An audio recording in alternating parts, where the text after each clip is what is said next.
So, for the last couple of weeks, I have been thinking about, well, actually, for more than a couple of weeks, for several years, but more intently, the last couple of weeks, I've been doing a lot of thinking about identity and knowing one's identity. What is the source of your identity? Where does it come from? Does it come from the source, the creator, your creator? Or does it come from the world? Does it come from the people around you? Does it come from your experiences, good and bad? So just want to talk really quick about those. Obviously, my position is that my identity, and I believe all of our identities, should come from the source, the creator of everything, which includes you. For example, if you bought a Lexus and you were having some issues with it, or you wanted to know what can this car do, you've got the newest model and you wanted to know what can this car do, or there was an issue with it and you were wondering, how do I resolve this issue? You wouldn't go to Chrysler or Fiat, whoever makes Fiats. You would go directly to Toyota, which makes Lexuses. You will go to the source to figure out what was the intention of this feature of this car. What was the intention? What were their hopes when they created this automobile? What was the expectations? So forth and so on. So that's my perspective on identity. Um, that you were created by God, and He had a plan for your life, still does. He had intentions for why He gave you these gifts, these attributes, so forth and so on, as opposed to this attribute or this gift. Um, all of the troubleshooting, everything that can go awry by you living in this world and having a human experience, you troubleshoot via the source, the Bible, the Word of God, God Himself. Oftentimes, though, we, a lot of us get our identities from the world around us, meaning positive and negative. You're doing great things, and now you're this. Now you're successful. Now you're a star. Now you're a celebrity. Now you're on top. Now you're, whatever colloquialism, whatever um, buzzword of the moment that you want to use. You're grinding, you're hustling, you're this or that. We get our identities from that. And we drink the proverbial Kool Aid and we say, okay, I've achieved this, I've done this. So now I'm a blank. The converse of that is true as well. We have some negative things that go on in our lives, what have you, and the public, in the court of public opinion, words are said, words are spoken. We have experiences and circumstances that seem to point to, okay, now you're this, you're a failure, you're stupid. Why did you even try this? What made you think that you could do this? Look at the evidence. It's not for you. You failed miserably. You were this, you were that. So, what we experience in the world, uh, good or bad, positive or negative, a lot of us at one time or another have used that to say, this is my identity, this is who I am. And a lot of times we don't even know that we're adopting these things, but how do you know? You know by the fruit, okay? Another way that some of us get our identity is through trauma, through the things we've experienced. And I think this is the most uh, covert or subvert.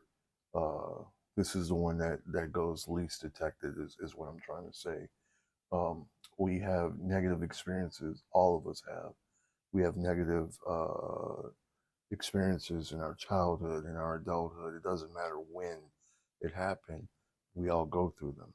And some of those experiences have resounding, lasting effects on our spirit, our soul, our body, our minds, our memories. Um, and I think that that's the one that goes least detected because we live for so long, or we bury those experiences for whatever reason. But we then it starts to come out of our pores. It starts to come out in the way we think about ourselves. And the way we think about ourselves is how we present ourselves. And then what happens is when you present yourself a certain way based off of trauma, knowingly or unknowingly, you sort of attract a certain person, experience, circumstance to you, and then you find yourself consistently, let's say you were abused sexually, and um, now you're an adult, or now you're older, and the experience is some years behind you, but you constantly find yourself around people who want to exploit that, who are in subtle and not so subtle ways trying to get you to remain in that place, um, get you to act that way, get you to think of yourself, and they are deeply invested in keeping you in that mindset. And this that experience could be so traumatic that you foolishly, falsely believe that it's a part of you, and you may not even know that you're operating um, from that wounded place. And so sometimes a lot of us, because of trauma, negative trauma, we operate in a way that attracts a certain element towards us, and that's sort of what I want to focus on, is that aspect, because none of us will escape trauma in our lives. None of us will escape um, things that can negatively impact us in ways that you know rock us to the core.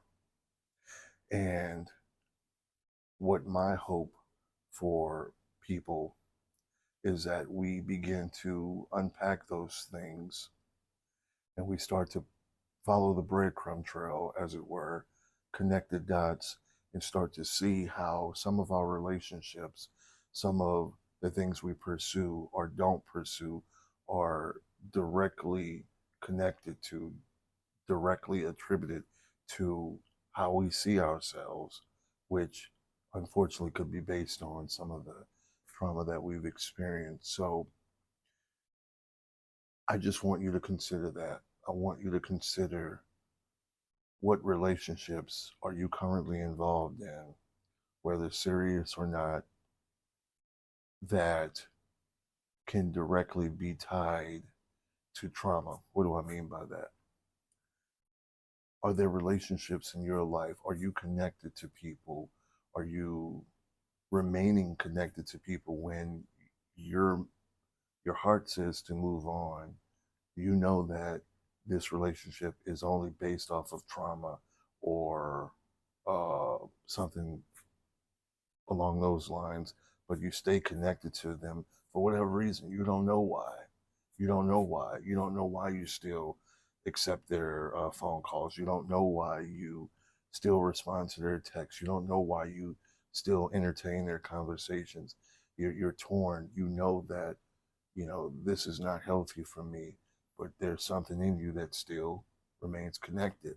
So once we recognize that, how do we sever that? How do we sever that? Is it just willpower? Is it just, do we just block them? How do you sever those relationships? And I think one of the key ways to sever those types of relationships, and I'm only speaking about relationships now, and how trauma, negative trauma, can affect our relationships. One of the ways that we sever those relationships is not by demonizing the person, or turning all of our energy and effort to them and giving them the power, or what have you. It's by recognizing the true value of who we are. And you will never get that value from the world. You will never get that value solely from the people around you. You will never get that value based on your works, how much you accomplish. If that were the case, then we wouldn't have the rate of suicide that we have with uh, celebrities and people with millions of dollars and what have you. So the only way to sever those relationships is to have a right relationship with your creator, God, who can then tell you, this is who you are. This is the type of person that you should be associating yourself with. These are the voices that I've sent around you to reaffirm that. And when you start to know that voice, when you start to know the voice of your creator, which can be directly from him, or it can be through people, places, and circumstances that echo what he's already said about you. When you recognize that voice, then you can equally recognize the converse of that voice, the opposite of that voice. And then you can start to make determinations as to what relationships you're involved in, what places you go, what opportunities you take, because every opportunity is not necessarily a great opportunity for you. It could be a good opportunity, but is this the opportunity that leads you closer to your purpose, the reason you're here, or is this an opportunity that will just distract you and keep you circling around instead of forward motion? So I want to end this video here, but the question that I'm raising is what is your source for your identity?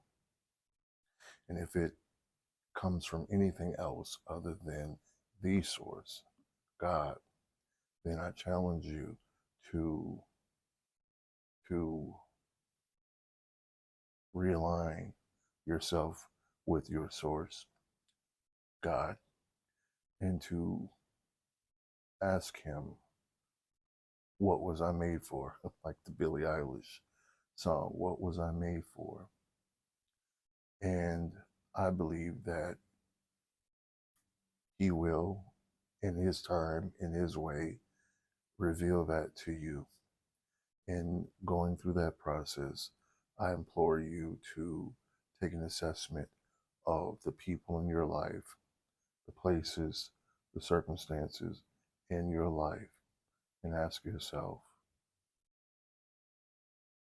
am I placing the right amount of value on my attention? Am I placing the right amount of value on my time? Am I placing the right amount of value on my physical presence? And I 100% firmly believe that if you stay connected to the source, he will lead you and guide you and help you answer those questions. If you try to answer those questions for yourself, sometimes that can lead to narcissism, selfishness, arrogance, pride, whatever the case may be. All not good things. But if you stay connected to the source, which is God, he will help you answer those questions and keep you from becoming prideful and arrogant as you answer those questions. This is where my attention should be. This is on who my attention should be, and so forth and so on. And I do believe that in that process, there will be healing from past trauma, and the world, your world, will be opened up to you so wide. You'll see things, you'll experience things that you previously didn't know it existed. And most important, exists for you. And that's the beautiful thing of it. There are so many things that exist in this world right now that are for you. But if you're distracted by people, places, and circumstances that have nothing to do with your highest calling, your purpose, then you'll just continue marching around. It's like when we're looking for our keys desperately, frantically, and they're right beneath our nose. There are so many blessings in this world that have your name on it, your personal name on it. They're right beneath your nose. That distraction is preventing you from seeing. So I hope this helps people. Hope it blesses you. If it does, let me know. Peace.